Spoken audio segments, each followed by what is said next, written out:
Welcome to the Some Dare Call It Conspiracy podcast, hosted by Brent Lee and Neil Sanders. After nearly 20 years exploring the world of conspiracy culture, we are taking our guests and listeners on a guided tour of the rabbit hole. Our mission? To discover where the truth lies.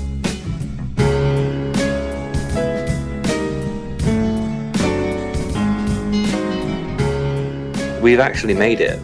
There's two milestones that I thought, once we've hit these two milestones, we officially make it. You know, we're officially a good podcast. Okay. One is obviously me being your handler, when someone finally would break that. That's true. And second, shout out to Nicholas Gray. We've got some amazing fan artwork. Oh, yeah. That artwork is astonishing, isn't it? It's absolutely brilliant.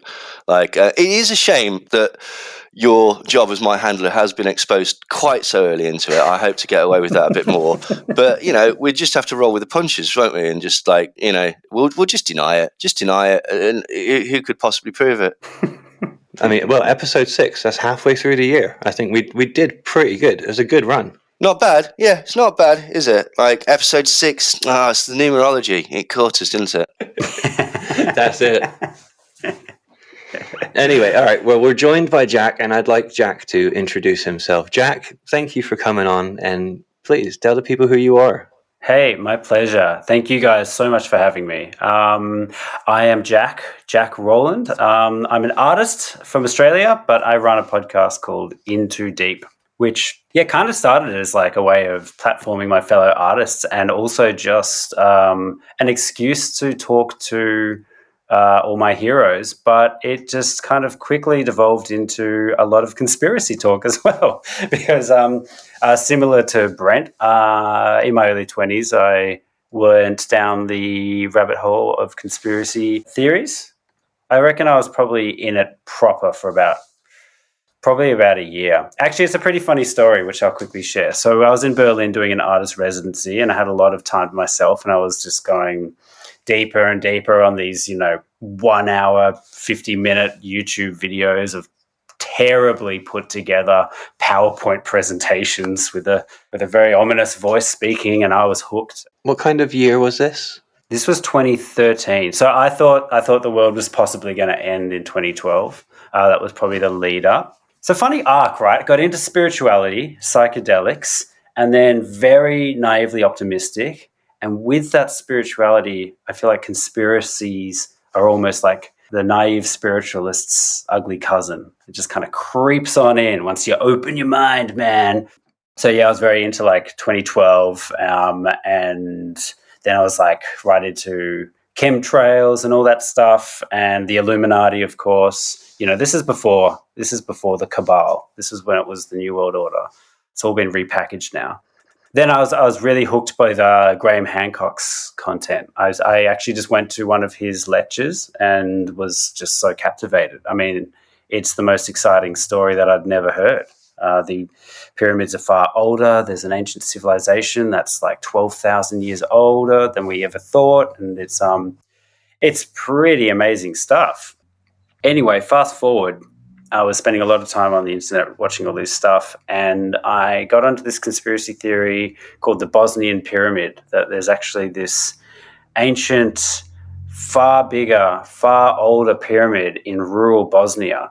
And you go on Google and you have a look at the pictures, and it looks like a pyramid covered in greenery. It's four-sided, and it's oh my God, what the hell? So I volunteered to go and help excavate this pyramid. I thought, if I'm going to spend so much time on these conspiracy theories, and I was slowly just annoying everyone around me, getting more argumentative. I was starting to get to the point where no one could really have a conversation without me bringing it back to the Illuminati for about 1 year. I could even recognize it myself. I found it very frustrating and isolating, actually. I just couldn't help myself. Anyway, went to Bosnia, dragged my poor girlfriend, who is now my wife. Don't know why. She's my she said yes to marry me after this. But dragged her to rural Bosnia, and it was pretty much camp conspiracy. It was in the middle of nowhere. It was people from all corners of the world, all on the same trip of What Don't We Know, Lost Civilization. And yeah, we were pickaxing and digging deep trenches on the side of this mountain. It was quite a very the best documentary that's never been made about that place. It's kind of had a culty kind of vibe. And yeah, just the ideas that were kind of spreading. My wife was like a saint. She basically did not buy any of it. She went along and she kind of made it her task to subtly debunk some of the ideas that these people were kind of putting toward me, and she kind of pulled me out of it. A combination of that and also just seeing all this infighting. Once you were there, it was like a group of maybe 20, and then there's like, that the archaeologist isn't actually an archaeologist, he's lying to you, and then other people are saying this and that, and then there's all these little fractions. I'm like, oh, you guys just can't help yourself, can you? It's like conspiracies within conspiracies. It's actually just a very unhealthy mind frame of just paranoia as the default. And then I think ultimately realized that, look, not literally, but these videos that I'm watching, they're just made by these kinds of people. These kinds of people that have all come together. They're not doctors, they're not researchers. You can poke the logic in so much of their perspectives if you learn how to critically think. One example, sorry, I'll end the rant soon, but one example of like this just holes in this logic. So part of the excavation of this Bosnian pyramid was actually going into these tunnels, because all pyramids have tunnels. What they don't really tell you on the YouTube videos is these tunnels are probably about 5 k's away from the pyramids, and they've just kind of spun some story that they think that they're all related when there's no real evidence at all that they're related. Could be anything. We don't really know what they are. I'm sure there's an answer to that. But ultimately everyone started taking photos in these tunnels, and some of the photos, these orbs would pop up all over the photos, and some more than others. And we kind of got spun the story that these orbs are actually spirit lost souls, and maybe the builders of the pyramids. And then my camera started picking up a lot of these orbs, like far more than anyone else. And then they kind of started this thing that, wow, it's actually because you, Jack, you are a very spiritual person, and they reckon the spirits like you and they recognize. And I have to say, I think I was drinking the Kool-Aid a bit. My ego was obviously liked that. And then when we got home, like Yuria wasn't getting any. Yuria is my wife, but she had a very good camera. I had a shit camera.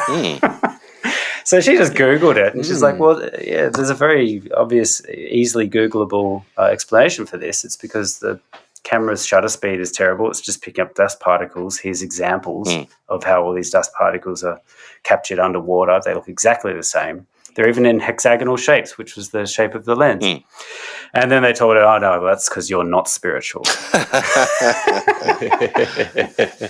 So get out of the group. Get out of the group. Yeah. To be honest, it took me a little while until I probably really got home that I had a proper think about it and stuff. And you know what? I really got what I set out to achieve, and it was to figure out whether or not it was legitimate, and it was the unraveling and seeing how completely lack of critical thinking that I had allowed myself to think that way. And I have my wife to thank, and I'll even give myself a pat on the back for actually putting my money where it is and heading out onto the field. But So what is it then? Is it a pyramid, or is it just a hill, or what? Good question. I mean, it looks very much like it. They give all sorts of really convincing, if you want to be convinced, arguments for all these mysteries. But when I really boiled it down, most of it is jargon, and the only thing that is really mysterious about it is the fact that all the sides do face, I believe, north, south, east, and west, which is weird. Yeah. It looks like a pyramid, flat sides, but that also exists in nature. There are other examples of that happening. It's a rare thing, but that has happened with other mountains and hills. I think there's one in Wales. I may be completely wrong about that, but I think there's one in Wales. Well, we got one in Mars. Well, a lot of the concrete slabs that we ended up excavating, because you do get to this thing, and there's photos that really do look like tile work or anything, but they're also really inconsistent within the same pyramid structure. So it's almost like they were trial and erroring like 3 or so different styles of building. And I'm not a geologist. Like, water and erosion forms really weird stuff. I don't know that it's all bullshit, but I think there's enough reasonable doubt to say that these could easily be formed in other ways or naturally. And even ultimately, at the end of the day, even Graham Hancock said he wasn't convinced. Right. So there's an anomaly. There's something that's strange. It could be a natural formation. It could be something archaeological or of some sort of spiritual, religious ceremony or significance or something. But frankly, we just don't know. But these people have framed it as they've decided already this is a pyramid. It's something to do with the Egyptian pyramids as well. It's indicative of like some sort of global knowledge or sort of pattern. So essentially, they've done the thing of, here's the thing, let's formulate an idea to explain that thing, and then let's look for evidence to back up that idea, rather than examining the thing to see if there's evidence to tell you what it is. Totally. And the guy, Dr. Samir Osmanagic, who kind of runs the whole thing and the discoverer, I mean, he wears a big Indiana Jones hat. Like, he's really just living his childhood dreams. You know? Has he got a whip? I bet you he probably does, but that's for his private life. So you went through this journey and everything. Now, basically, you do the podcast. So how did you start talking to conspiracy people? Because I think, was it your first episode is speaking to a flat earther?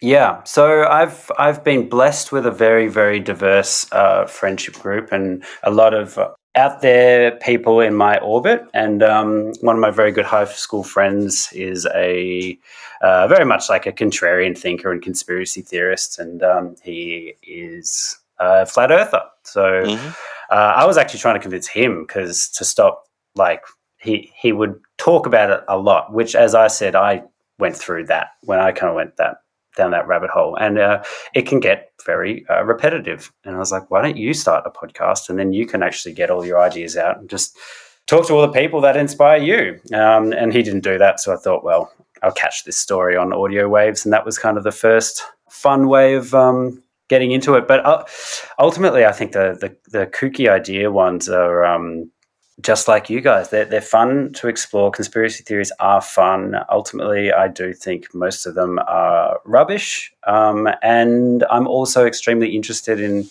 how people can, like the JFK Jr. thing, it's just so absurd. How could anyone really believe that is a reality? And hopefully by chatting to people and at least trying to see how they've come to those conclusions, you can, I don't know, maybe have a bit more empathy towards it, as well as being taken for a ride of how weird and fun and bizarre and kind of stupid some of this shit is.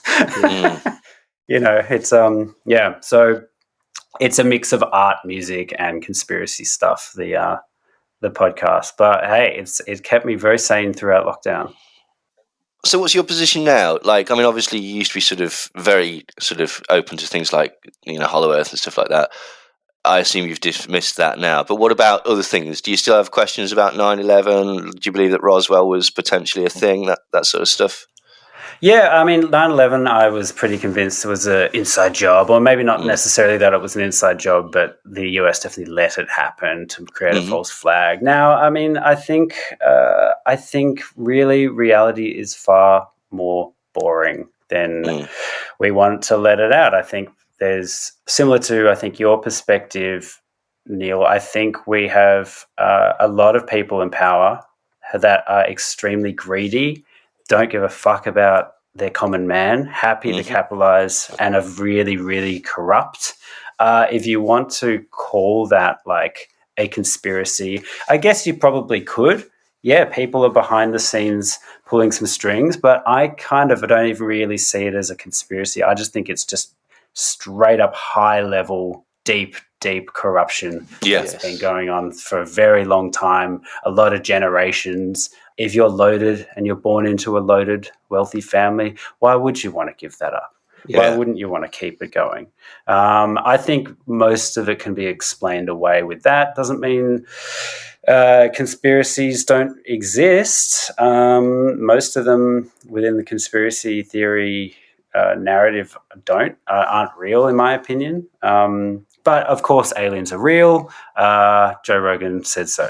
But no, I actually do believe aliens are real, and they have come to Earth. So there you go. There's one.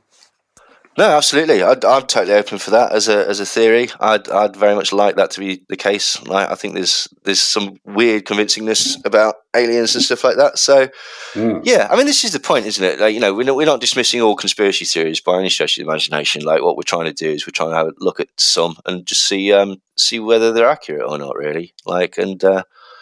Some are and some aren't. Another one that I think is possibly. I flirt with, but I don't necessarily subscribe to is, and this will sound out there too, in line with there's fucking crazy pedophile shit with Jeffrey Epstein and Jimmy Savile. And I don't know whether it's what the conspiracy theorists say, but there's something going on there, isn't there? Jimmy Savile blows my I cannot fathom how he got away with that for so long, how he's friends with the royals, how they gave him a room at this hospital to stay in. That's not a thing. That doesn't happen. Why? Why? I don't know. I don't know. Questions. I got questions. The thing is, right, okay, there's more to that. There's people there's MPs that were involved or potentially involved, certainly with paedophilia, like Cyril Smith and Peter Morrison, who was an aide to Margaret Thatcher. She was advised that he was a pederast and not to take him on as an aide. There's that very famous interview with Tom Fortescue where he says that basically, if he's a whip, and he says, if you get into trouble with small boys, come and see me and I'll, make the scandal disappear and stuff like that. So there's obviously sort of it's a thing. There's obviously, and throughout history, there have been examples of people having inappropriate sex with children and prostituting children. There's declassified documents about the CIA using child prostitutes as honey traps for blackmail scandals and stuff like that, which is very, very similar to what appears to have been going on with Jeffrey Epstein in regards to sort of recording people and stuff like that. So if you look at it in the theme of a conspiracy theory, it sort of, to a degree, nullifies it. If you look at it, as you were saying, as corruption and a crime, then basically all of a sudden it's it's more realistic, isn't it? And it's more palatable for the mainstream. It doesn't mean that there isn't a conspiracy to A, do that, and B, conceal that. But as you say, it's almost about the framing of it, isn't it? Yeah. There's definite corruption, definite crimes going on. Yeah. I have a theory about it, and this may not make the final cut. I don't think the establishment were particularly bothered about paedophilia until...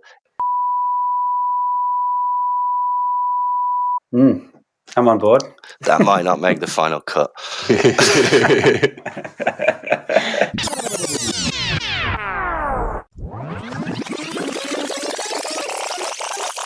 I don't think the establishment were particularly bothered about paedophilia until it was suggested that Michael Jackson did it. And what I think that shows is that the establishment like racism more than they like paedophilia. They were prepared to give up their paedophilia just so that they could have a go at a black guy. I may be wrong, but that's how I potentially see it. Yeah, I buy it.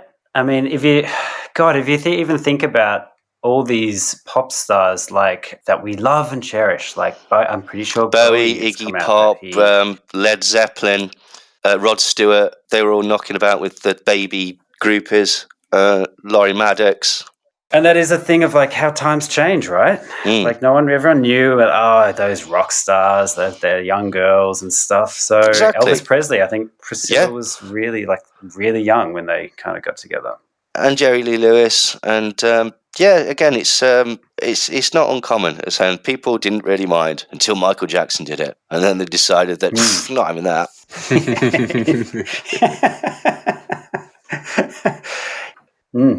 I'm on board. That might not make the final cut. No censorship here. Yeah. Keep it in. If I did take it out, I guess that would prove I was your handler. Oh, yeah, that's a good point. We're between a rock and a hard place, aren't we? But like with all that as well, I mean, as COVID came in and as Trump came in, what used to be a fun niche little thing of conspiracism really just blew up to unmanageable proportions, in my opinion. And I felt that I could see my warning signs have been going off ever since, in just in relation to conspiratorial thinking, probably since Trump got in. Totally. Well, I think it's been weaponized. I think that political parties like Trump, to an extent, no, not to an extent, absolutely, through things like QAnon and like all this election stuff like that, it's an in. In the same way that basically you find a lot of these paedophile hunters and stuff like that, like, it's very difficult to disagree. We all think that having sex with children is a bad thing. And so they present themselves as righteous. We're going out, blah, blah, blah, etc., etc., etc. And then after a while, they'll tell you about their far-right proclivities and sort of stuff like that. And it does two things. One, it's a way to whitewash their previously terrible image. And two, it's a way of indoctrinating people by drawing them in. It's like a sales technique. You agree with us on this. You agree with us on this. By the way, it's the Jews. And then it's very difficult to like not then, because you're part of a new social group and you want to impress them, and you've already seen that what they're doing on stage one is something that you absolutely agree with. And that's what things like QAnon do. I think we've said this before, but QAnon is basically like, it's politics as wrestling. It's politics for people that have no interest or understanding of politics. It's just giving them a team and it's giving them a mission. And it's selling them a story as well, basically. So, yeah, I think you're right. I think it has been weaponized. Yeah, that was also a big factor of unplugging from the conspiracy stuff. And this was years ago, but just totally coming to the conclusion of like how much anti-Semitism was just baked into this stuff. Like when you really start getting deep into it, it does all come down to the Jews. And I don't know, just it's... Yeah, as soon as I started reading that and seeing it more and more, I was just like, oh, hold on, I don't know. It seemed very like there was an agenda being pushed through. And that's it. You really have to question, who is writing this stuff? Why am I listening to this over the news? Why is, like, if you think the news is all bullshit, why would you read random rabbit hole articles or whatever on YouTube? And the answer is, wherever you look for it. But the answer is, it's because it's so exciting and captivating, and it makes you feel special. You're in the know. You're seeing through. You're smarter than the others. It's actually creating a hierarchy within your perception of yourself towards society. And that's where you get those like things like the sheeple, and only the select few know, and we're actually smarter than the rest, aren't we? It's why it's a cult-like ideology. It's not exactly a cult because there's no cult leader, but it's the same frame of mind. It's the same as having an ideology, basically, that sets you apart from other people. There's three things that psychologically a cult does, right? Okay, one, it tells you what the world is like. It tells you what's up, what's down, what's left, what's right, who's good, who's bad, and how the world works. It also shows your position in that world, whether you're right at the top of it, you're number one, or whether you're sort of like, right at the bottom, a minion. And then the third thing, and the most important thing that a cult does, is it surrounds you with like-minded people who agree with you, support you, give you comfort and friendship and psychological encouragement. And those three things are used in numerous things: advertising, drawing people into a group, drawing people towards a team, political associations and stuff like that. But it is either by design or by happenstance that those three things just so happen to basically coincide with people coming to new understandings of the world and conspiracy theories and stuff like that. And because of that, it can be taken advantage of. I mean, those three things that you just listed, like, that's what you get at a David Icke lecture. Exactly, yeah. That is his message. The 6 hours that he gives, that's what he goes through. Yeah, it doesn't mean that he's sat down and gone, all right, brilliant. What we're going to do is we're going to pull them in, do this, tell them how the world is. It's just that it's happened to fall like that, which is why it's so successful. Like, he might now do that subconsciously in sort of thinking about, say, designing the output of his books or his lectures or whatever. But I don't think that David Icke sat down and gone, how can I indoctrinate 1 million people or whatever? It's just that, as I say, that's kind of the mechanism that it works with, basically. He's good, David Icke, isn't he? Like, there's something really about him that is very, very captivating. Oh, he's very charismatic, and he's incredibly skilled as a speaker. Yeah, but there's so... Yeah, recently, after that Jimmy Savile documentary came out on Netflix, I kind of went back down into the rabbit hole of Jimmy Savile again. I'm like, I just don't buy that this guy got away with it for this long without a bit of help. And for shits and giggles, went and listened to because I remember David Icke called it. He called it on Jimmy Savile, I think, a long time before he was done. I don't think so. You don't think so? I honestly don't think so. And I was a big David Icke follower. Really? Okay, so I'm wrong there. I can pretty much guarantee you there is not a single interview where he names Jimmy Savile before it comes out. I've gone back, I've looked, and he just keeps saying it. He keeps saying, I've told you guys it was, I told you. Where? Yeah. Source, please, receipts. That is very interesting, because there's the Johnny Rotten clip, there's the Jerry Sadowitz clip, there's the Lee and Herring clip. Yeah. Where is the David Icke clip? Yes, that's a very good point, actually. Yeah, well, I've probably just heard him say that. It's just sort of become one of those truisms. If anybody knows, if it's in one of his books, somebody tell us, please. But this has got to be prior to Jimmy Savile's death. But yeah, I mean, just watching him again, literally as a piss take, you actually just can see how he does step by step and leads you into more and more out there stuff, to the point where he's talking about energy and, it gets very woo-woo, very new age stuff. But, oh man, I don't believe any of it, but you start getting sucked back. I was getting sucked back in. And again, the next day I was thinking about it. I was like, I want to listen to more. It is like finding new music that you love. It's a similar kind of feeling. So, he's got something there, that David Icke. Hello, this is Dr. Susan Oliver, and I'm a scientist in the field of nanomedicine. Although our hosts may be charming, please be aware they are not medical experts. Please refer to your local health authorities for medical information and follow the guidelines recommended by the World Health Organization.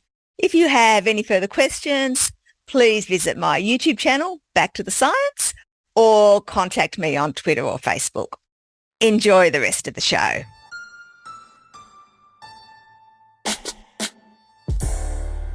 Going back to what you just said about how everything has changed since Trump, and this one that we want to dive in today is pretty much a brand new one. On the 12th of April, 2022, I came across something on Twitter that it was trending. Satan's DNA. And I was like, what the hell is this? There was this tweet from Ben Collins. It said, Satan's DNA is trending because a YouTube documentary named after the QAnon catchphrase, watch the water, is blowing up among anti-vaxxers. The documentary claims snake venom and magnets were put into the COVID vaccine to give us Satan's DNA. It is even more insane than usual. That was my introduction to this. So, Neil, what the hell is he talking about? Well, just to explain what the watch the water reference is, that it's a QAnon reference. When the election happened and QAnoners were convinced that basically the election had been in some way stolen or fraudulently sort of put over, there was this theory that's put about by, I think it was Jack Pacific and various other people, that the ballots had got some secret watermark on them that would expose itself after a few days and thus show this massive fraud to be exposed. Needless to say, that didn't actually happen. But for whatever reason, this is still sort of a phrase within the sort of QAnon realm. The QAnon thing, I'm sure people are aware of it, but it's this idea that basically, I mean, it started with Mueller, didn't it? That the Mueller indictment was actually a way to subtly prosecute Hillary Clinton for some stuff or other without them sort of catching wind of this. But obviously, they told people on the internet. So the secretive nature of it was in many ways lost immediately. Anywho, Watch the Water is a documentary that's been produced by two people. Stu Peters, who is a presenter of a program, a QAnoner, COVID denialist, and just basically bandwagon jumper. Anyway, and he and a doctor called Brian Ardis, not a proper doctor, he's a chiropractor. Now, I'm not denigrating chiropractors. I have an incredibly bad back. I've got something called a spondylolisthesis that requires chiropractors. Now, I know a lot of people think that maybe it's all woo and all bullshit and it's dangerous, and I'm sure that there are examples of that. But I've actually found that chiropractors help me. Like, there's been times when physically I've not been able to walk, like no hyperbole, couldn't walk because of my back. Gone to chiropractors and come out of it, not fine, but certainly greatly improved. So it's not to denigrate chiropractors, it's just that there is the faintest whiff of a suggestion that maybe he might be using his title as doctor to give you the impression that he might be more knowledgeable about subjects than potentially is. But hey-ho, that's by the by. So, Dr. Brian Ardis and Stu Peters, they got together to do this documentary called Watch the Water. And apparently, this just came about by accident, really.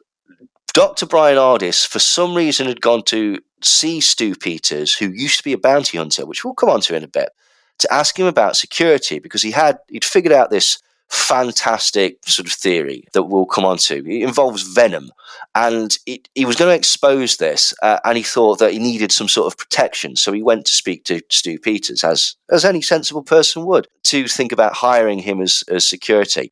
Rather than sort of offer his security expertise, what Stu Peters said was, no, let's make a documentary and you can expose your theory, which is where Watch the Water came from.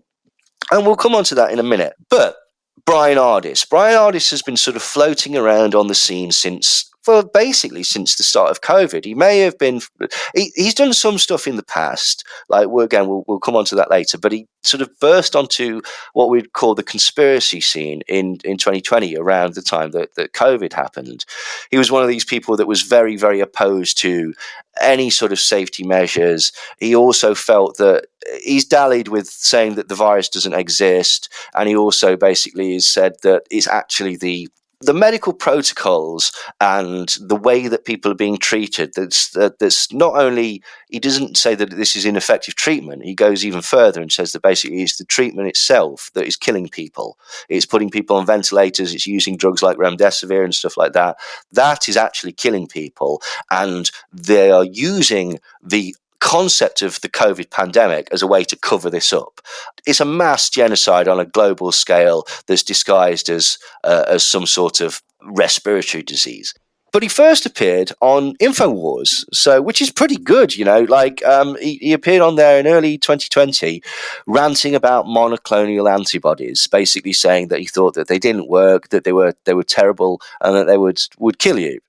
How he, as a chiropractor, knows exactly what monoclonal antibodies does is anybody's guess. But he looked quite smart, and he had some nice neat hair and stuff, and he came across as convincing. And let's not forget, he told people he was a doctor. He very much later sort of changed his tactic, and then he appeared on InfoWars again with Owen Schroyer.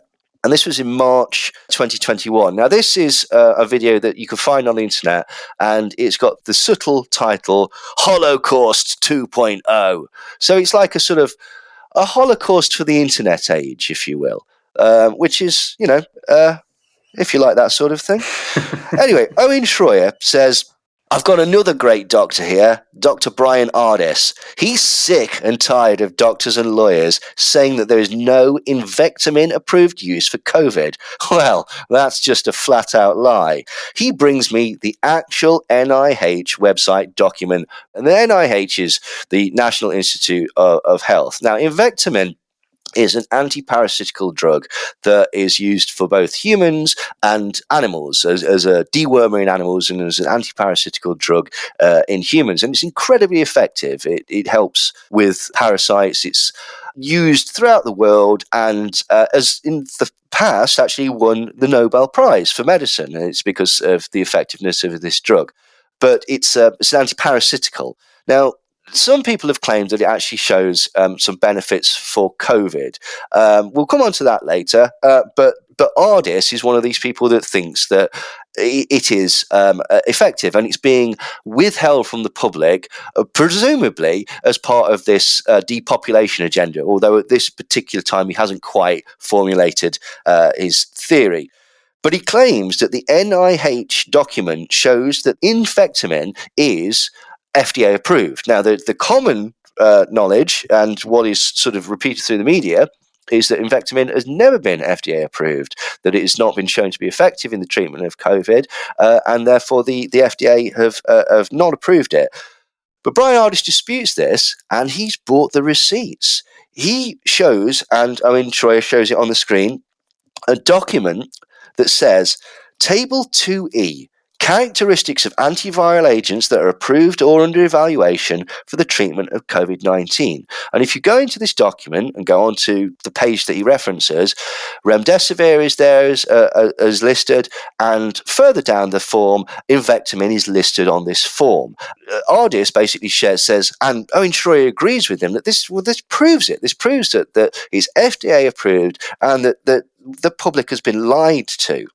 He then starts talking about his concerns about remdesivir, which is the common sort of medicine that is used for COVID. It's used when people are in the hospital, essentially. It's one of these things that it's like, if you're on remdesivir, you're in a really bad way. It's often sort of at the point where you might need to go onto a ventilator or something like that they will use this particular drug.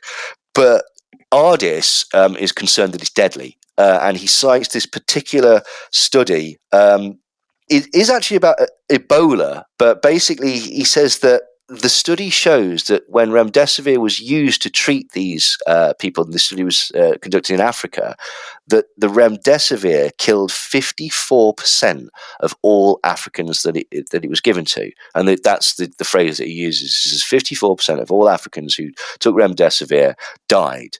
And therefore he shows that this is not a safe drug to be used. He also mentions a study by Gilead. Now, Gilead is the manufacturer of remdesivir. And you know what annoys me about this? I'll just get this straight off my chest. Not one of these people has mentioned the connection to The Handmaid's Tale. Gilead is the name of the dystopic city, the future sort of existence in The Handmaid's Tale. Nobody's made that connection. Why not? That's a perfectly good connection. That's freaky and woo and makes you go, oh, shit. So, and for some reason, nobody's actually mentioned that. But I will continue to mention it because I noticed it. So anyway, he says that in this Gilead study, 23% of them experienced organ failure, acute kidney failure, hypertension, and septic shock. So nearly a quarter of the people that took this drug, they had very, very serious health problems. He then goes on to say that another 8% of the people in this study had to be taken off the drug before day 10 because they experienced such acute kidney failure and liver failure that they were actually going to die. He backs this up further by basically saying that there was a French study on remdesivir of 5 people, and 4 were taken off the drug early. 2 of them had liver problems, and 2 of them needed kidney transplants. And this is a real report as well. It's called the Case Report Study of the first 5 COVID-19 patients treated with remdesivir in France. And 2 of the 5 actually died. So again, Ardis claims that this is clearly indicative that remdesivir is dangerous. He then also mentions a World Health Organization study. This is called Remdesivir and Acute Renal Failure, a Potential Safety Signal from Disproportionate Analysis of the WHO database. He basically says that acute renal failure with remdesivir is 20-fold that of all comparative drugs. So basically, I'm not entirely sure which drugs he's comparing them to, but he's just, again, really strongly showing that his belief is that remdesivir is shown to be detrimental to health, and he seems to have the receipts to back this up. He says that how remdesivir works, it shuts down the kidneys, and after it shuts down your kidneys, your lungs fill with urine. Oh, wow. No, it's very serious, Jack. And these urine-filled lungs are basically the sort of pneumonia that you're seeing. He says that there's two things. It's not pneumonia. Either it's the kidneys shutting down and filling the lungs with piss, or it's that the x-rays aren't actually showing pneumonia. They're showing what's called a pulmonary edema. I think any of the urine therapy people are having a bit of a breakdown right now. Yeah, potentially. That should be curing COVID. It should be, shouldn't it, actually? Direct to the lungs. Yeah. That's a good point. I've not really thought about it like that, but yes. Anyway. Can we just say, we don't advise anybody filling their lungs with piss, whether you have COVID or not. I mean, obviously it's a free world, and I'm not going to tell you how to live your life. Unless it's consensual. Yeah. But, I mean, we wouldn't recommend it. So, this is the thing. COVID is essentially either urine or some sort of pulmonary edema. And a pulmonary edema, my understanding of it, is that it's basically like an internal bleed. So it's kind of like this blood has come out of where it's supposed to be, and it's floating around in bits that it's not supposed to be in, essentially. And then he goes on and he comes out with a really, really terrifying statistic. He says that 95 to 99% of all COVID deaths in America occur in ICUs. And ICU is obviously the emergency department. And so what he's suggesting here is that they're somehow responsible for this. This is showing that people don't die from COVID unless you get into a hospital setting. And he's further implying that it's the hospital itself that is killing you, not the disease. That it's far too much of a coincidence that the majority of people die in that place to be ignored. And then also basically he reiterates a claim that has been sort of around for a while, that basically it's also financially beneficial for doctors and for hospitals to say either that that a patient has COVID or that a patient has died from COVID, because somehow they get some sort of money for that. What he says is all they have to do is write down this is COVID patient, and then basically somebody sends them a check. And this is a very lucrative way for these hospitals to do two things. One, they make a profit, and two, they hype up this idea, this false impression that there is actually a virulent pandemic that's killing people.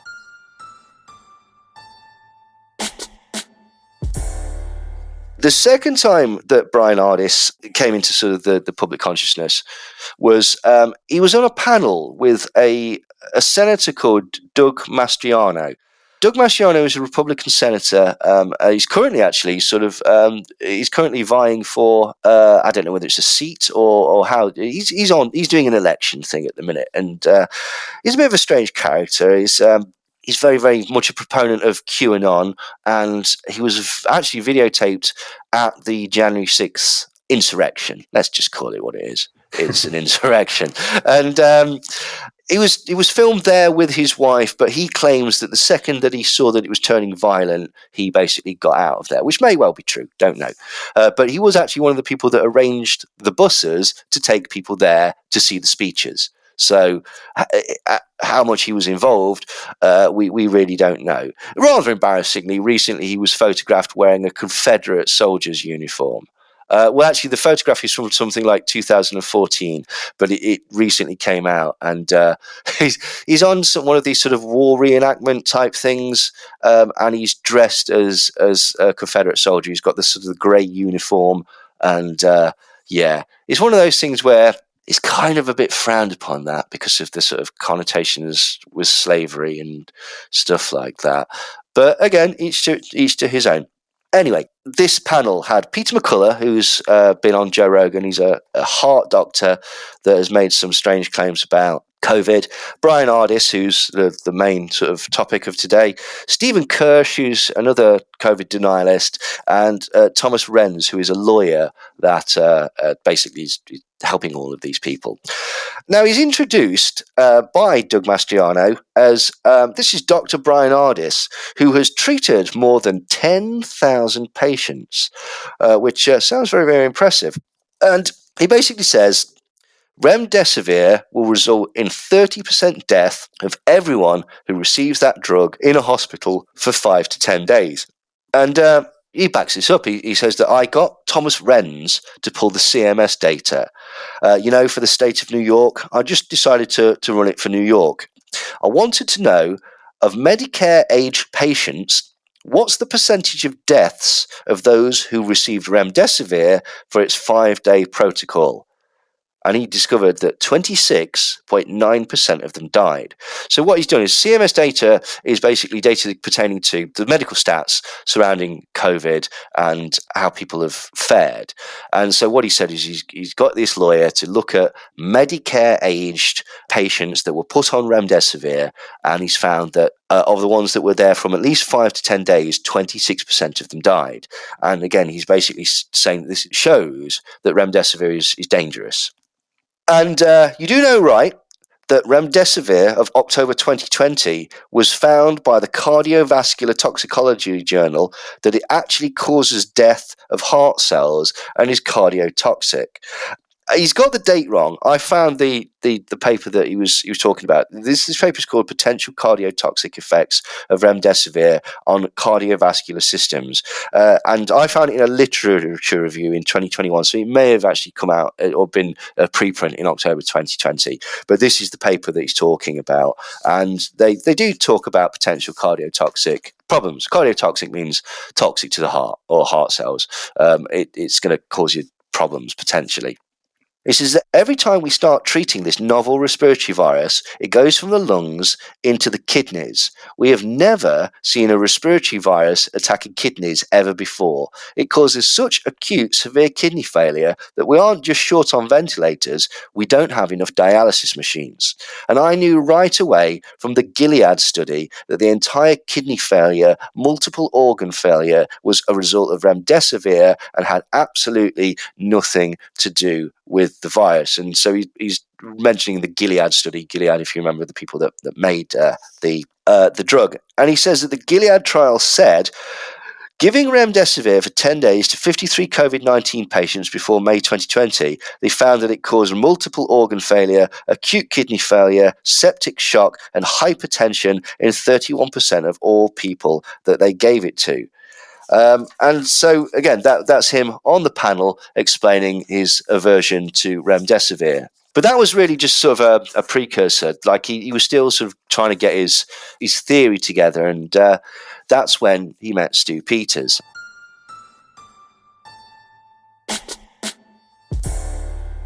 Now, the first time that we heard about this, Watch the Water documentary, was that Stu Peters was mentioning that he'd put out on Telegram a post saying that people should be concerned about the water and not to drink it, and also how certain people's lives might be in danger. At this point, he introduces Dr. Ardis, and Dr. Ardis basically says that that's him. His life is in danger. What he's about to tell the general public is so sort of mold-breaking and life-changing that he absolutely believes that he's going to be assassinated. And as I said, this is why he went to see Stu Peters, not to make a documentary, but in order to hire Stu Peters as a bodyguard, because Stu Peters used to be a bounty hunter, and so he feels that he might be good for that sort of thing. So Dr. Ardis says, after implying that he's heavily, heavily in danger, he says, when I read Anthony Fauci's memo on remdesivir. When I clicked the link to the studies saying that remdesivir was safe and effective, I knew right away that he was lying. I knew that this drug was going to be used to mass murder a whole bunch of people in America who didn't need to die. And he would sell the idea that they were dying of a virus when I knew that they were being poisoned by this drug. And he flashes up on screen the NIH, October 20th, 2020. It says, final report confirms remdesivir benefits for COVID-19. And then he flashes up another study. He basically shows a study claiming that acute kidney failure is involved in the use of remdesivir. He says, reiterating his previous claim, I knew 30% of people would experience multiple organ failure, kidney failure, septic shock, and hypertension. That's what these studies said. And he shows some text on the screen. It says a total of 673 patients were included in the primary analysis. At 28 days, death had occurred in 290 patients, 43.1% overall, in 18.8% of patients with a low viral load, and 53.1% died. And that sounds terrifying. And he just flashes this up on the screen, and he reiterates that remdesivir is toxic. He basically starts to tear up a bit and get very, very emotional as he warns that the FDA has authorized remdesivir as the only drugs for newborns in this country. And so what he's concerned about is that he feels that there's going to be a mass culling of babies, that essentially babies are going to be sent to hospital with supposed COVID, at which point the medicine, remdesivir, will kill them. And he's genuinely concerned about that. It was a very powerful moment in that film, wasn't it? Absolutely. He certainly got me on side. I looked at him and thought, this guy's genuine. Yeah, absolutely. Yeah. I don't know how anyone could look at that person and infer that maybe he might be trying to manipulate your emotions or something like that. To me, he came across as very genuine.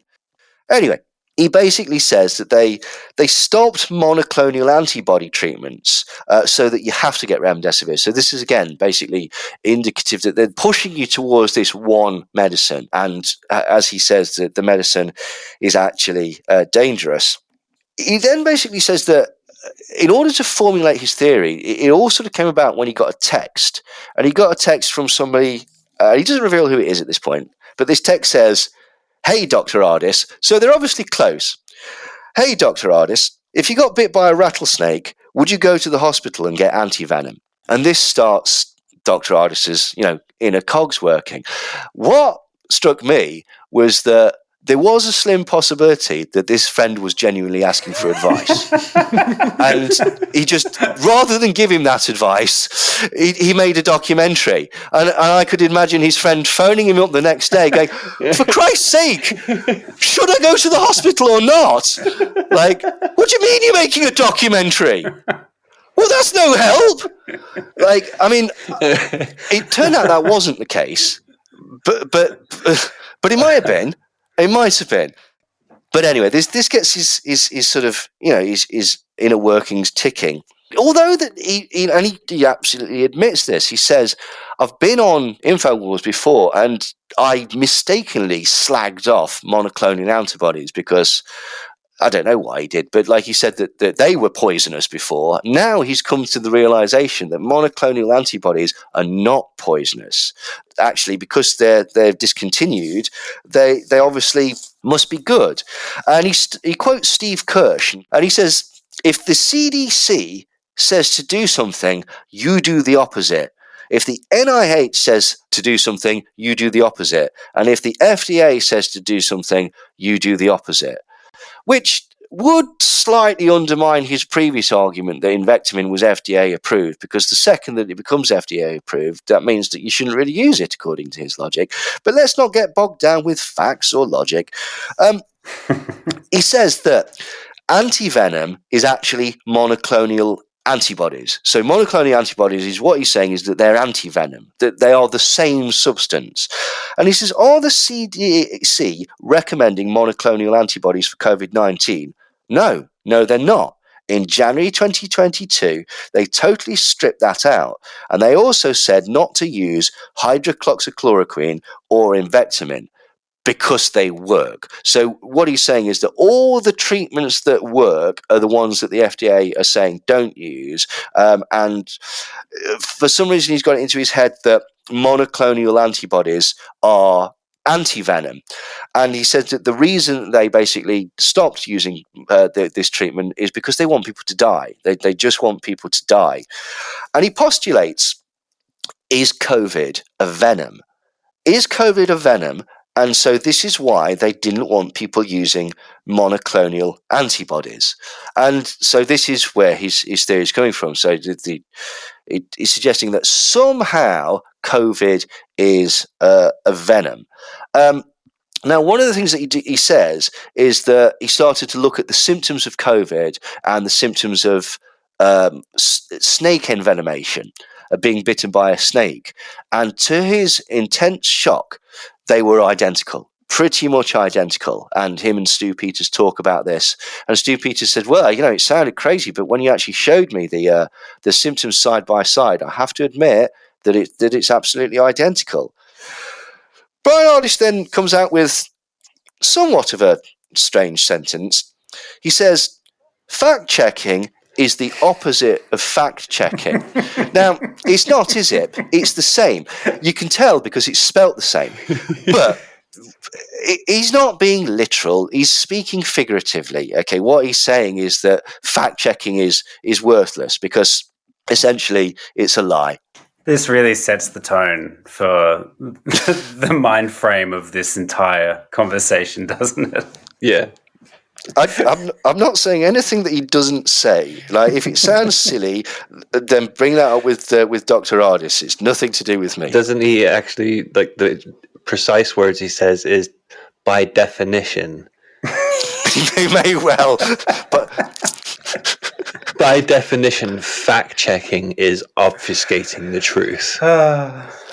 I think he does say that as well, which again, that's not strictly accurate, is it? Like, I mean, in fact, in many ways, it's completely wrong.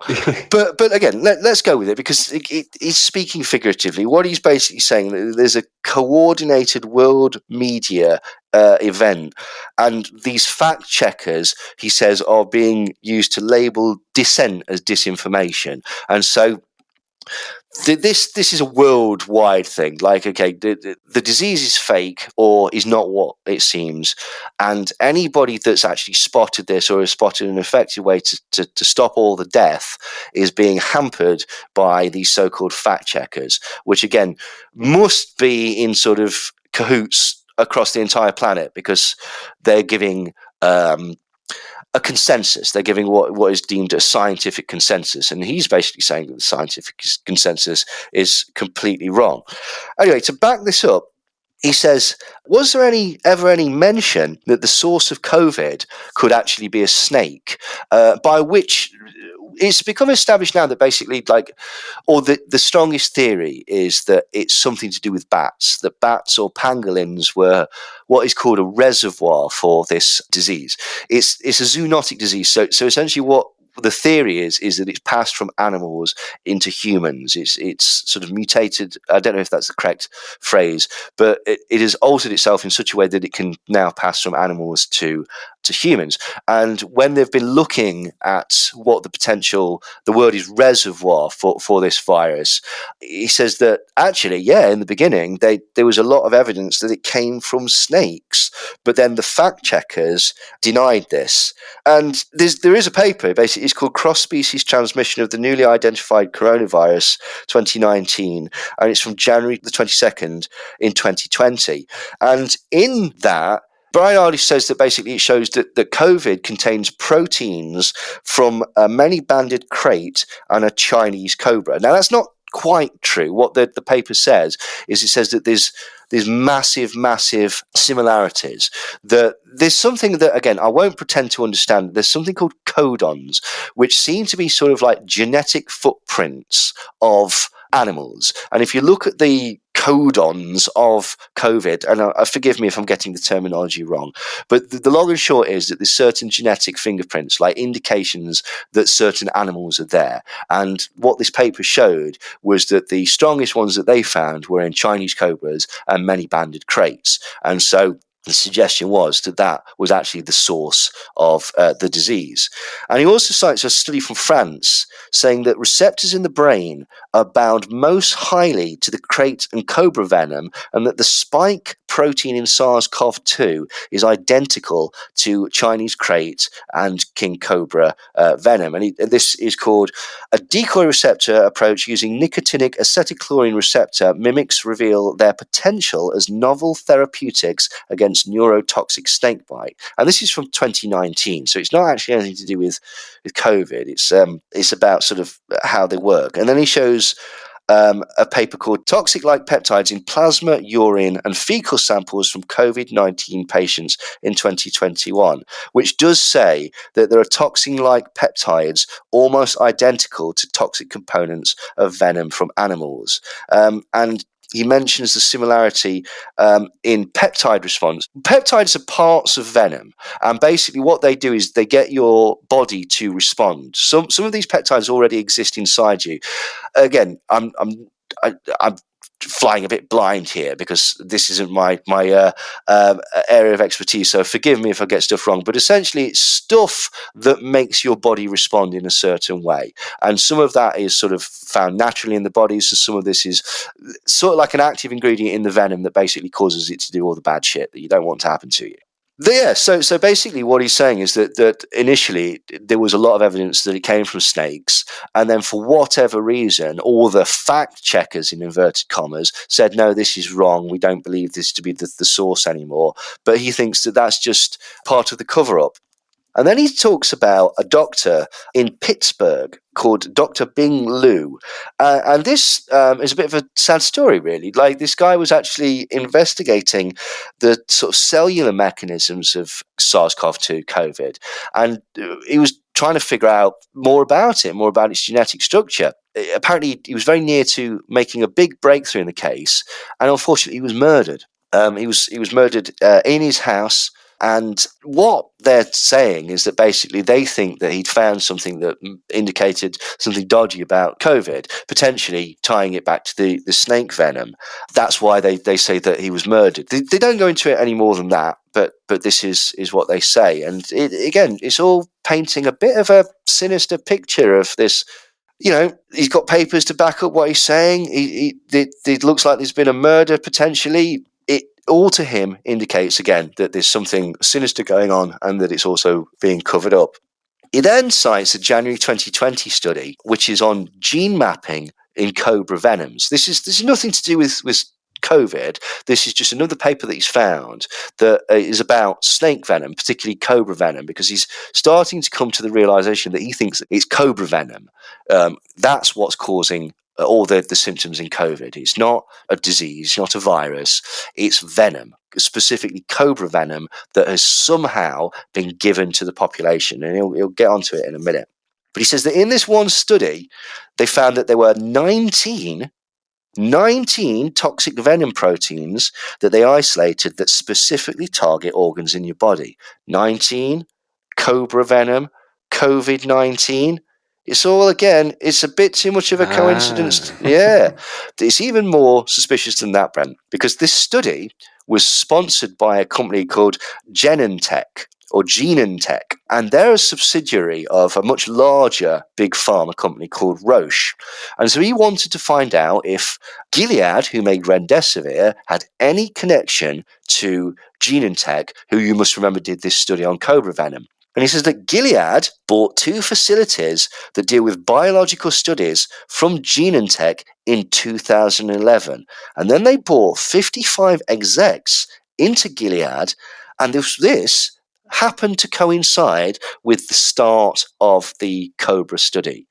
And Ardis seems to think that this is too much of a coincidence to dismiss, and that this is indication that the cobra venom that was being studied by Genentech was then given to Gilead, who put it in remdesivir and are using it to mass genocide people.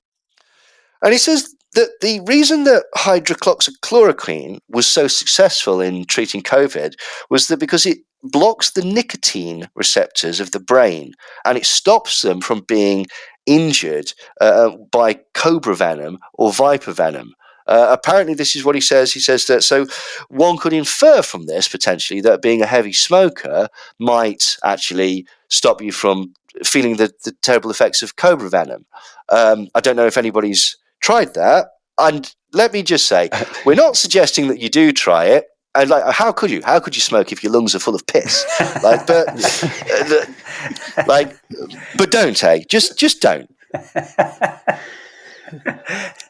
He also points out that remdesivir is whitish yellow, and it is. It's got a sort of whitish yellow hue, and yeah, Brent, you're ahead of me. I can see. He's noticed that this is exactly the same as cobra venom or snake venom in general. Snake venom in general tends to be sort of milky white with potentially sort of hints of yellow in it, and again, this is all building quite a picture. He also points out that the protocol for injecting remdesivir in humans is identical to the protocol for injecting horses with venom, which he says is how we get monoclonal antibodies. What happens when you make antivenom is they inject a horse. Because basically a horse has got a sort of stronger constitution, a bigger circulatory system, stuff like that. They can sometimes survive. Sometimes they don't. But basically what you do is you inject them with snake venom. They respond to it. They produce antibodies which fight that venom, and then you extract those antibodies, and that becomes antivenom. So this is how we get all the antivenom that's used on humans is actually horses have been either sacrificed or it's not a fun time for the horses. It's one of these sort of weighing up things because antivenom is vital. Like many people die from snake bites every day, but it's not particularly. It is very, very archaic, and we just really could do with starting to look at new techniques. But we'll come back to that. But he says that when you're on remdesivir, the patients, they have to be very, very closely monitored to make sure that their blood isn't thinning. And he's noted again that one of the sort of effects of snake venom is that it's an anticoagulant, and it's horrible stuff. Like you can find this on the internet. You can find people just injecting, like dropping a tiny drop of snake venom into blood in a cup, and it's bizarre. It turns into like jelly. It won't properly clot. There's various different effects, actually. One can make it go sort of start to clump up and cause blockages.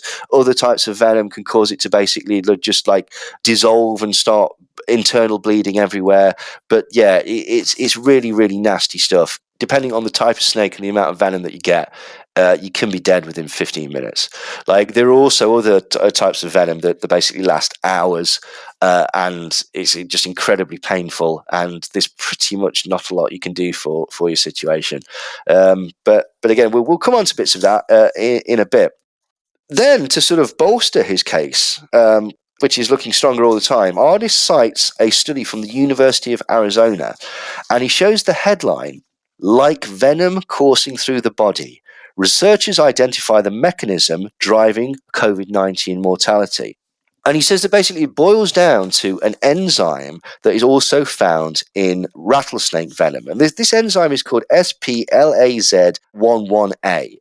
And it's an enzyme that is found in a particular type of rattlesnake venom. And what they've noticed is that in people who are in a real problem with COVID, there are levels of this enzyme in them that have never been seen before. They're hugely elevated levels of this SPLAZ11A. And what this enzyme does is it basically starts to attack organs. It's what would be called a cytokine response, and it basically instructs your immune system to start attacking its own organs, and essentially they basically start to liquefy, and like cells start basically being destroyed by your own immune system. And again, he basically points out that is this a coincidence? He thinks it's venom.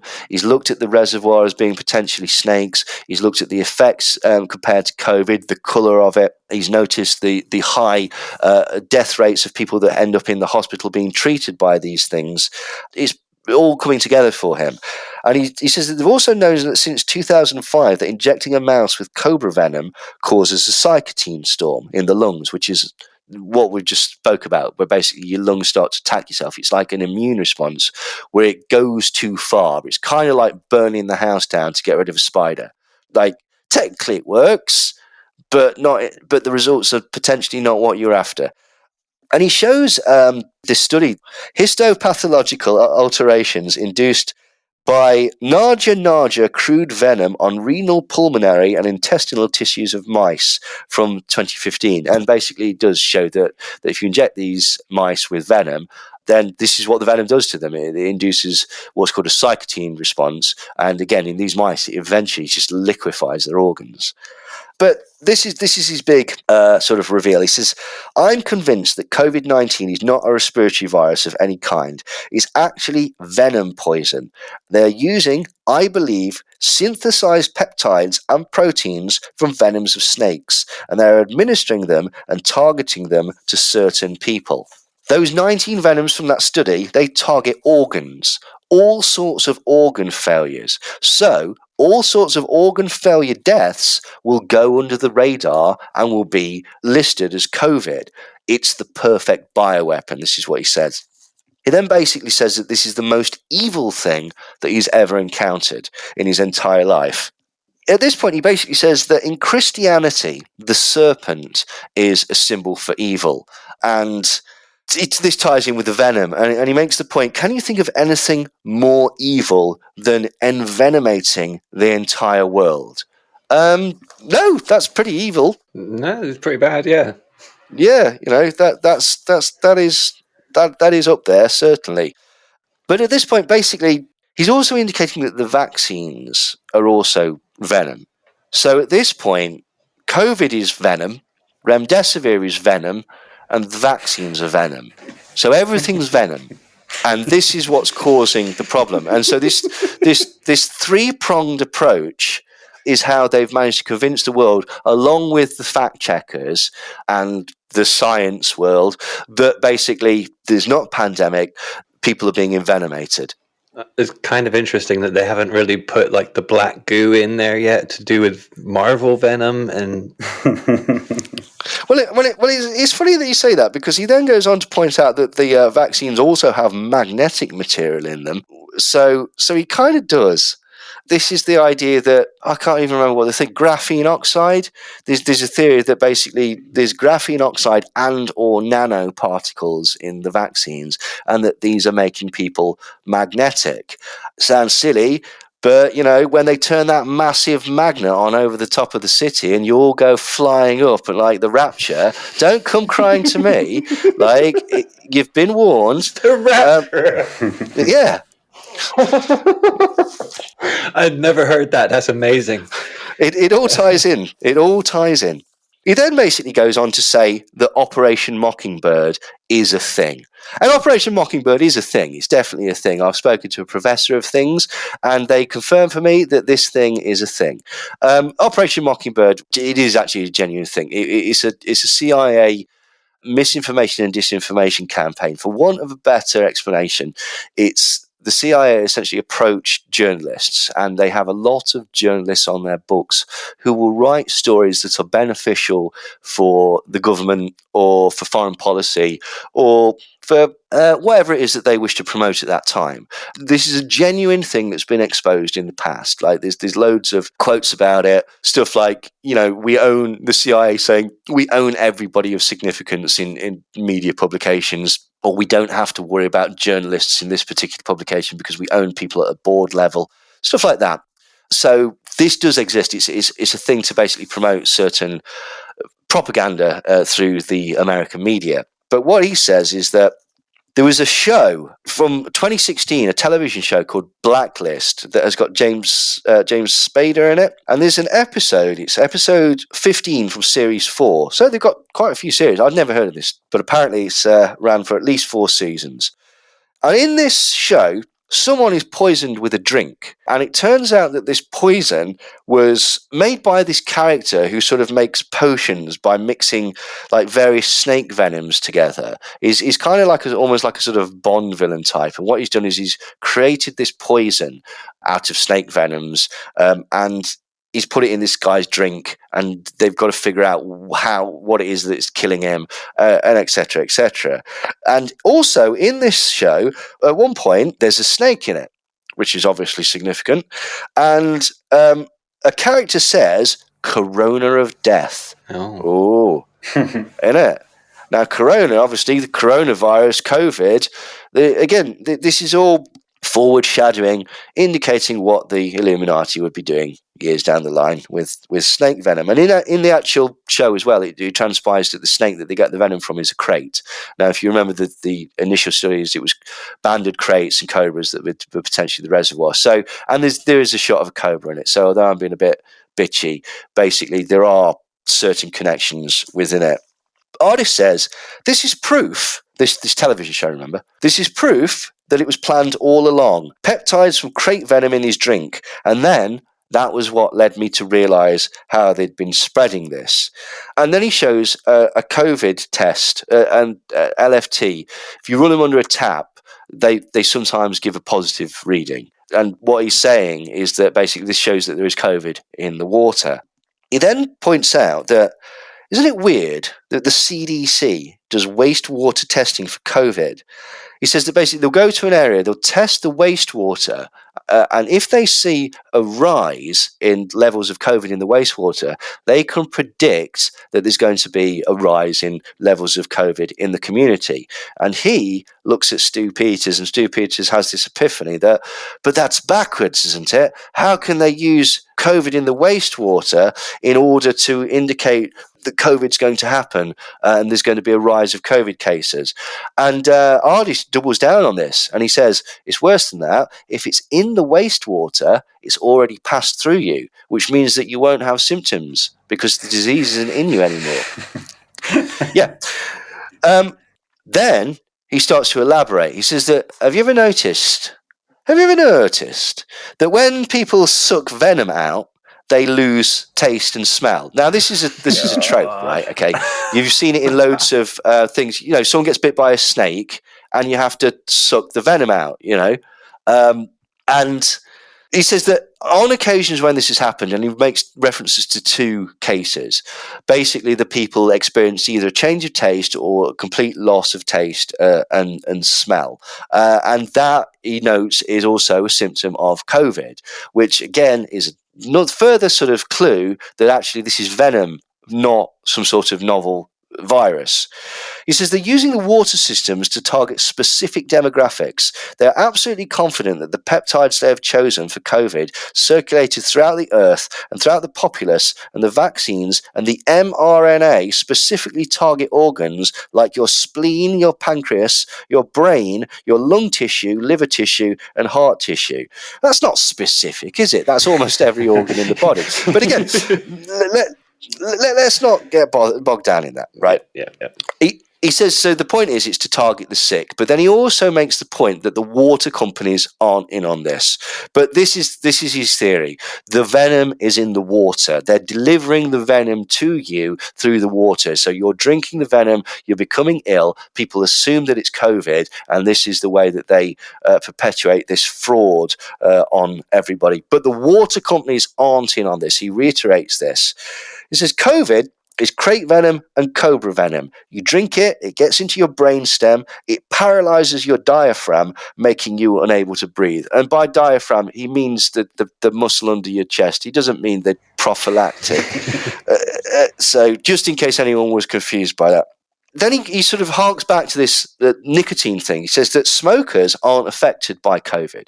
He says that this has been shown, particularly in Italy early on, that if you're a heavy smoker, you don't get COVID. And this is because of the nicotine receptors. The nicotine literally sort of coats these receptors in the brain, stops the snake venom from actually affecting you. And he says that nicotine protects you from COVID-19 because, again, it stops the venoms connecting with your brain, which stops them paralyzing your diaphragm, which means that you can't breathe.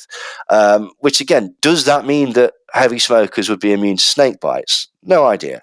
And again, he cites a nicotinic hypothesis for COVID-19 with preventative and therapeutic implications from June 2020. And active smoking is not associated with severity of COVID-19 from March 2020. And these are two scientific papers. But then he basically just doubles down on this, and he says that basically, if by the time that this has affected you, they'll stick you on a ventilator, and by that point you're done, because they'll just kill you with morphine and fentanyl, because morphine and fentanyl also mimics venom. Apparently, everything mimics venom. So that's what he's saying in his theory. He then points out that virus in Latin means venom. This is the text. It says the English word virus is based on a Latin word for poisonous secretion, and early on it kept to the original meaning of venom, either the literal or the figurative kind. And I've no idea. That's all it shows up on the screen. I've looked at that article. I can't make head and tail of it, if I'm brutally honest. He points out that corona in Latin is a gold-coloured stripe around the lower edge of a clerical headdress, as of a mitre. Now, a mitre is a hat, and it can. He Googles it and he finds the Pope. Basically, the Pope wears a mitre, and the corona is the gold fringe that's sort of around the brim of it. And what he takes from this, his translation, is that coronavirus could actually mean. A translation that he comes from it could read the Pope's venom pandemic. So coronavirus pandemic could mean the Pope's virus pandemic. So corona means the Pope, virus is venom, pandemic is pandemic. But there's also a further, there's a further reading to this. See, corona could mean crown, which means king. And then Stu Peters points out King Cobra. No, be fair. Yeah. So it could mean either Pope's venom pandemic or King Cobra venom pandemic in Latin, which is just totally giving the game away, isn't it? I mean, like, whoever's planned this is that by their hubris will they fall? Like, then this is the ultimate plot. He says that what this is about, it's not really about killing people, although that is what they are doing by putting venom in the water so that you drink it and then it's disguised as a respiratory virus. He says it's all about getting evil serpent DNA in your body. He says this is more of a religious war on the entire world. I've been adamant about that, actually. The message of Christ forever was that he was the master healer, and faith precedes all miracles, not vaccines. And Stu Peters points out that he made a blind man see, and he touched a leper. Now, when he says he touched a leper, it's not like, touched a woman on the bus. Like, he cured this leper. Like, he's not phrased it terribly well there, but that's what he means. Like, he's not inferring that, years after his death, there'll be some sort of Jimmy Savile type revelations about Jesus and his predilection for young lepers.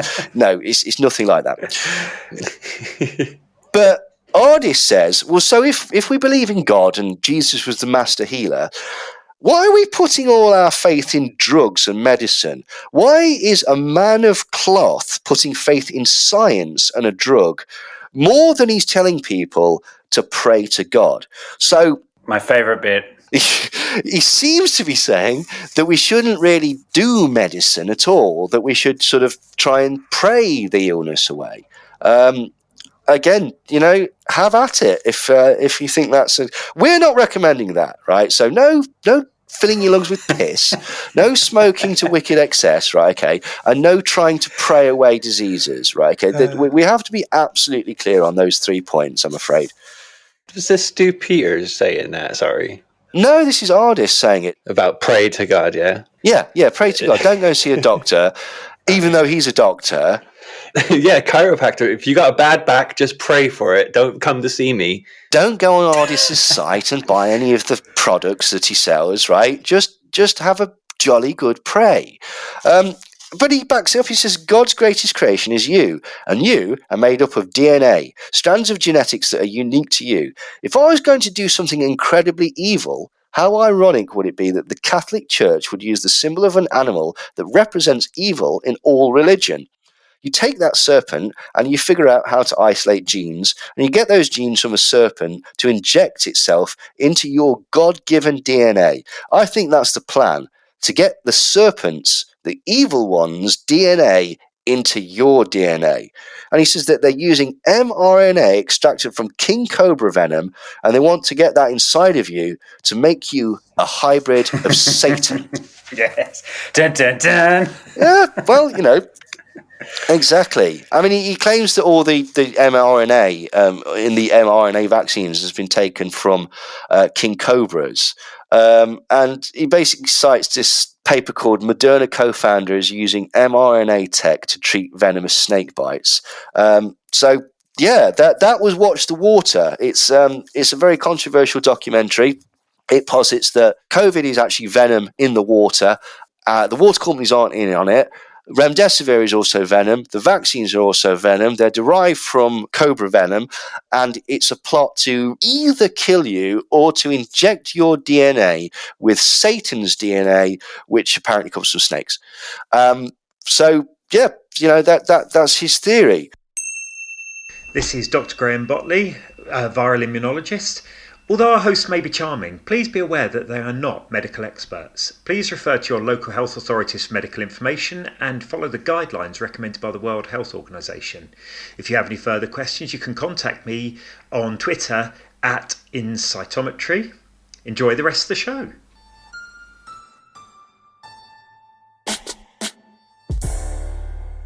Wow.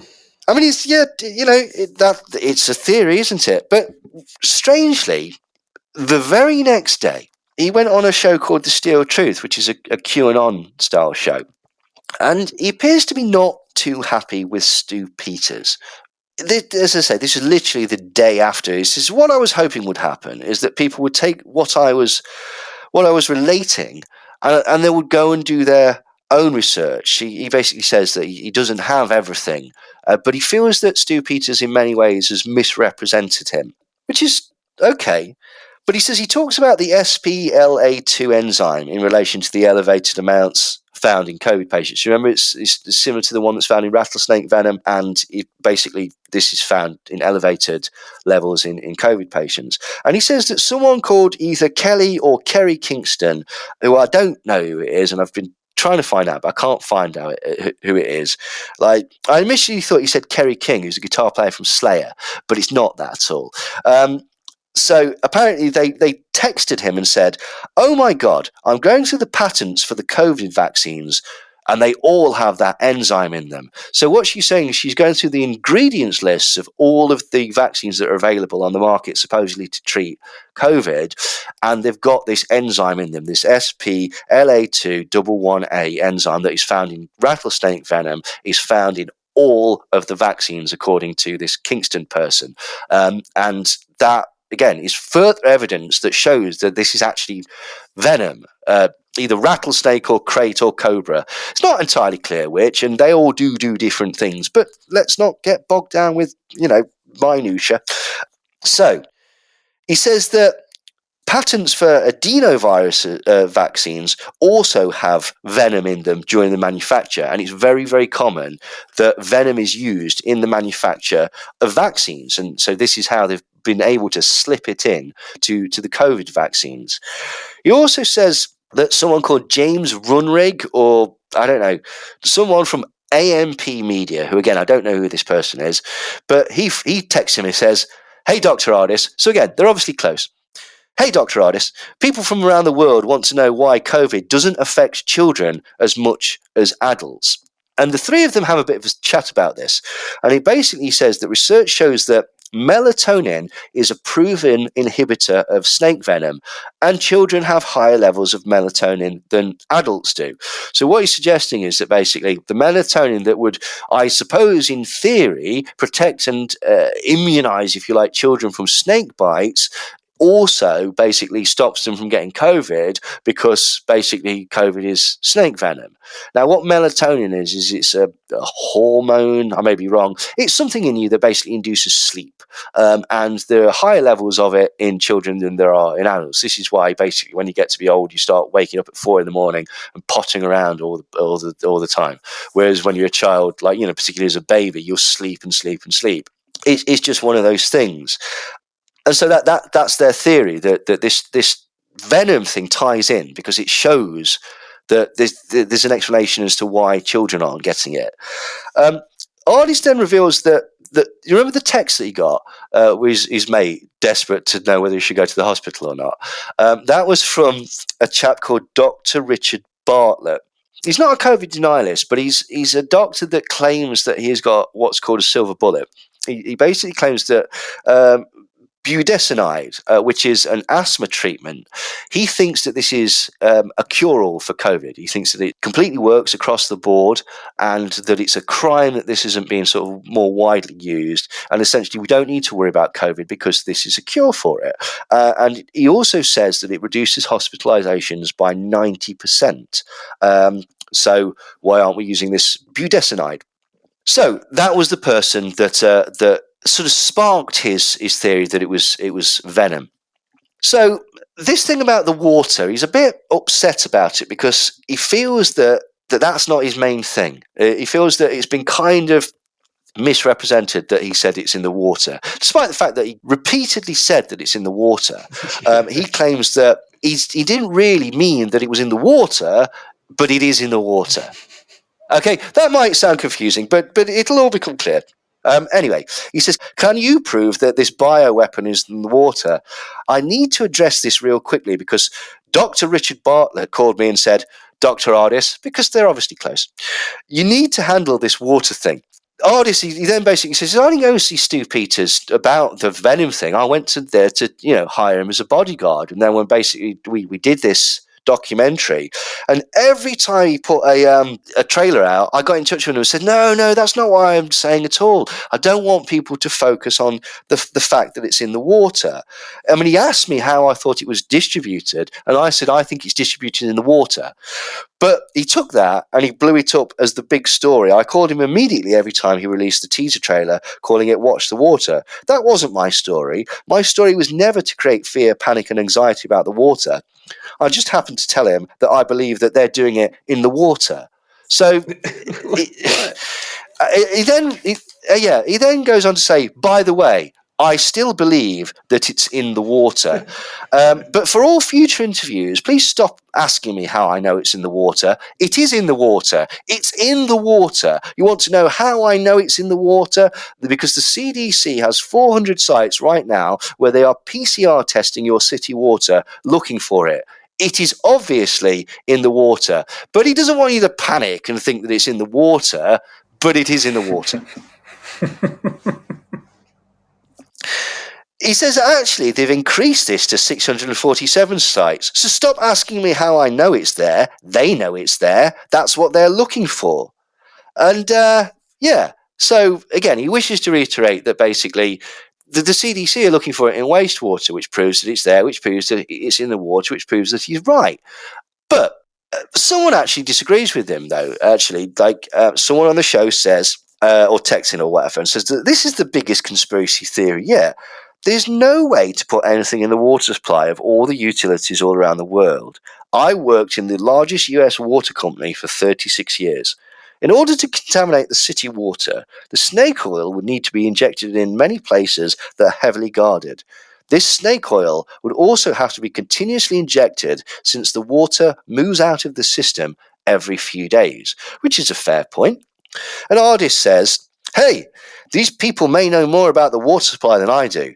I do not mind admitting at some point that I was wrong about my suspicion that it's in the water. I mean, it is in the water. I mean, they are PCR testing the water. You cannot say they aren't doing that. They are finding SARS-CoV-2 and they're making predictions for cities in this country about when the next outbreak is based on water levels of SARS-CoV-2. It is in the water.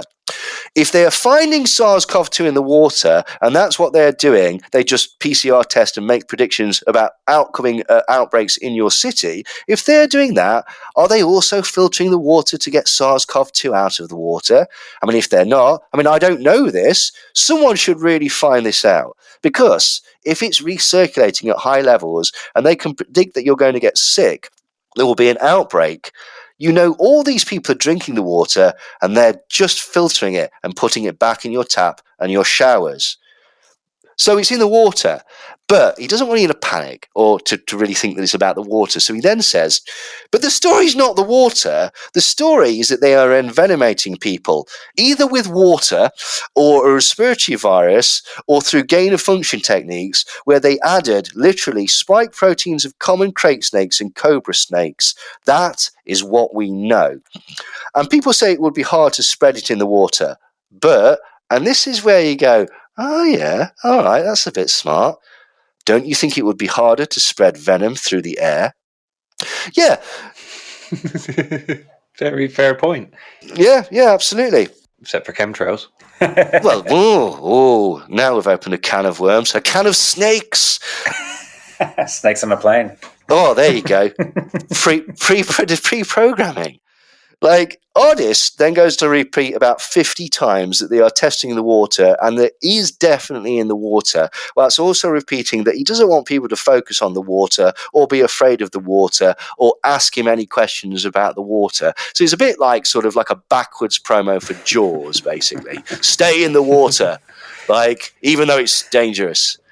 Then they go on to basically say, there's this Senate candidate for Republicans in Illinois called Bobby Pitton, and he's got a false hip, and he's had coal bolts put on his hip. He's been reserviced, and he says that ever since he's had that, he can't eat soy. Soy is toxic to him. And what they postulate is that maybe this cobra venom is interacting with soy and killing people somehow. They don't really elaborate on it, but that's their theory. They also talk about then fibers that have been found by coroners. This has mostly been put about by a bloke called John O'Looney. No, that's definitely his real name, and there are no coincidences, as we know. So what does that symbolise? Who could say? He's a coroner down south somewhere in England, and he's sort of got a bit of fame in the sort of Telegram world because basically he says that he's finding stuff in dead bodies like that indicates something dodgy. I mean, he's a coroner, so how he knows this. One of the main sort of things that he's found is that these sort of, he says that there's sort of clots or abnormal structures that he's pulled out of people's veins, and he's shown pictures of these, and the suggestion is that they're sort of jumping on is that that this is a part of the vaccines. This is what's killing you. It's nothing to do with the disease or anything other than that. It's clearly something to do with the vaccines. That's what they've been saying. And then Ardis backs this up by saying, because the vaccines contain snake venom. He says that every aspect of COVID, the neurological, the coagulative impacts, all of the symptoms of COVID, that's all snake venom. And the host points out that, well, when I had COVID, I had a really hard time breathing. And, she points out that snake venom can make your lungs paralyzed. So she believes that is definitely a possibility. A few days later, Brian Ardis then goes on to a show with Mike Adams. Mike Adams is Natural News. He sometimes appears on InfoWars. He's got short white hair. I'm sure people have know him. He's sort of anti everything. He's one of these people that just doesn't really have a big trust in science or the mainstream. So Brian Ardis is on there again, and this is called Brian Ardis Answers the Top Questions on His Venom Theory. And again, he wants to basically clear this up because, he feels that he's been somewhat misinterpreted. He says, I was worried that the information would be so monstrous that people would deflect immediately and not trust the information or even consider looking at it. But the overall response has been way more supportive than I imagined. 90% of responses have been, oh my God, that makes sense. And he says that he's not actually an expert on water supplies, and he wants experts to actually fill the gaps in his theory. And then he goes on to say that basically water has not been my story. That's just not the biggest part of the story. I mean, it is, but whatever. Like, I've been repeating, whatever this bioweapon is, it's not very good because it's got a 99.97% survival rate. And this is a trope that's flowed about. That the CDC apparently and various other institutions, one in Sweden, have said that COVID has actually got a 99.97 survival rate. And this is what he's just flashing up at this point. He then says, even if the water is the source, I never thought it was dangerous. I never thought it was horrific, demonizing it, saying, look at the water. Now, it's curious that he says that he didn't want to demonize it, because he did literally say that it would imbue your DNA with Satan's DNA. So I don't know how you could more demonize a subject, but unless he's painted it with a Pazuzu mask or something. But anywho, Mike says, though, actually, Dr. Ardis, because they're close, he says that he thinks that the water as a source is plausible because they are already poisoning the population with toxic fluoride. And basically, Ardis then does yet another flip, because he totally agrees with Mike, that he agrees with him about the water, and that anybody that says that this theory is ignorant or stupid is a very silly person indeed. So he's back to saying that it's the water. And then he says, when people ask, what proof do you have that it's in the water? Why not look at what the CDC has been doing? They have got 400 water testing sites, and they're sticking cotton swabs, doing PCR testing on your water, looking for this weapon. So again, he's basically saying that even though it's not the water, it's definitely the water, and the CDC are testing the water, which means that it's definitely in the water. And he says, well, yeah. Mike Adams turns around and says, yeah, but they're going to tell you that that's wastewater, which is, toilet water. It's not drinking water. And Ardis says, well, yeah, but are they really going to filter that wastewater? Then it's going to become your source water. I can't see anything that the CDC has shown me that they aren't only testing the water for SARS-CoV-2, this really deadly pathogen. And then at the same time, they're filtering it out of the water before they give it back to you. I've never seen that. But then he goes on to basically sort of like go, well, maybe it's not in the water, maybe it's in the air, or maybe it's on surfaces, maybe it's in the water. I think it's in the water, but the weapon is venom. So that's the whole point. It's about how they deliver the venom. He then points out that he's found this article from the British Medical Journal that says there are two health crises in the world: snake bites and COVID-19. Two crises, but they have one research and development in common. There's only one research and development opportunity to handle both. You want to know why? Well, because basically it's the same thing. Apparently, it's absolutely the same thing. And he says that basically this paper mashing together the COVID-19 crisis and snake bites shows that basically at some level they're aware of this and are using this to sort of drive COVID studies, basically. And then the final thing that he says, lisinopril, which is a heart medicine, is actually made from snake venom. And he goes so far as to say, like, a lot of people are saying that basically, this is a very, very crazy theory. But if you take something like lisinopril, that is, he says, his exact words are, that is pure snake venom. So you are drinking snake venom when you take this heart medicine. What he's inferring from this is that it's not actually as wacky as all that people would be sort of mucking about with snake venoms, and the idea that they could put it into the water or use it in some sort of way, disguising it from the rest of the sort of scientific world as a medicine, whilst actually delivering a venom, has got precedence. It's been done before, it's currently going on, and that's what he believes it is. So that is Dr. Brian Ardis's theory, that COVID doesn't exist, that it's actually snake venom and it's been delivered to you through the water supply. Yeah. Well, I'm absolutely terrified of absolutely everything right now. I do not want to drink anything. I don't want to eat anything. Everything's got venom. Everything's venom. I'm never bathing ever again. I'm not completely convinced that he isn't just the guy living on Stu Peters' couch and they just put a suit on him. Just yeah, that could be. It certainly could be. I mean, it's a wacky theory. It is one of these sort of things. Again, it does appear to have started with an idea and then tried to fit evidence around it. Maybe he's accurate. Who knows? We're going to go through the evidence and sort of have a look at it. What he does tend to do is speak very, very fast, cite a lot of papers, cite a lot of disparate things, and sort of give the impression of dots being joined like that. There are certain things that, well, we've heard his presentation. If everything that he says is accurate, then it does look very convincing that remdesivir might be bad for you, and it looks like he's got some sort of potential theory going on. So we'll need to go back over it and see if it holds any water. Well, hey. So, Jack, what are your first thoughts on the whole documentary? And because you observe some of the people that would believe this thing, how many of them do believe it nowadays? First impressions of this doco, I just want to say I loved it. I thought it was a hoot. It was basically like a shit Joe Rogan Experience episode in the middle of that pandemic. It's kind of like if someone took the piss out of the Robert Malone interview with Joe Rogan or the Peter McCullough. That was kind of like the comedy sketch version of. Also, like, to even call it a doco, it's pretty much a podcast. It's just a chat that they have and they just edit in a few things. Like, it's pretty kind to call it a doco, isn't it? But I also just absolutely love anyone just trying to link religion, good and evil, and God in with with the sciences. And Neil, you missed one. I think possibly the best part of the entire doco was the ending when he opened the fortune cookie. Oh, God, yeah.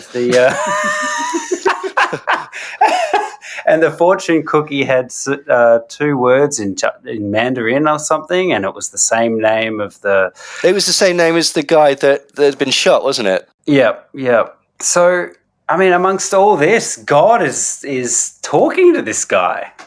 God is sending a direct message. Through the medium of a fortune cookie in a Chinese restaurant. I mean, what more do you need than that?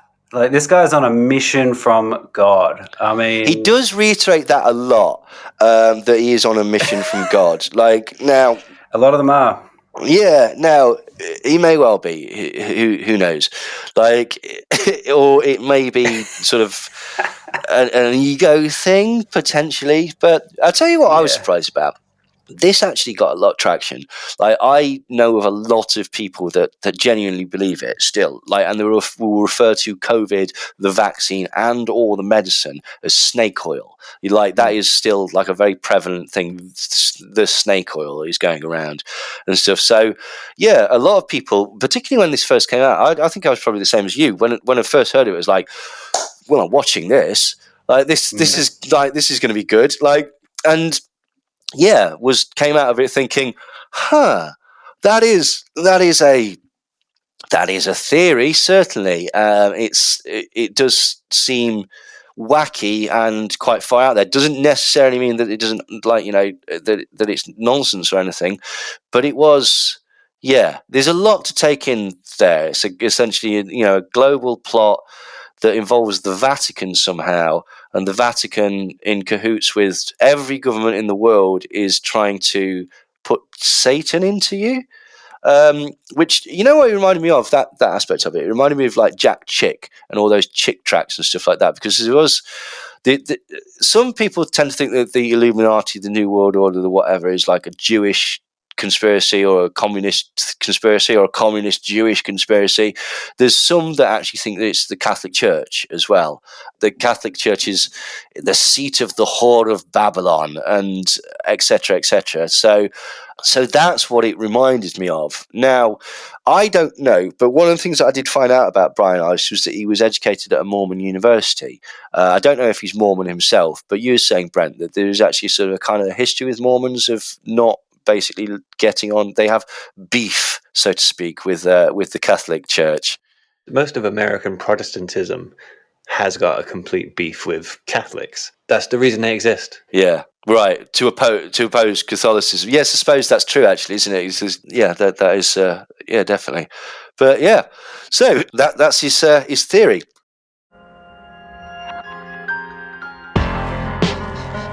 Well, thank you for listening to part 1. Brian Artis Watch the Water. Flip the record for part 2.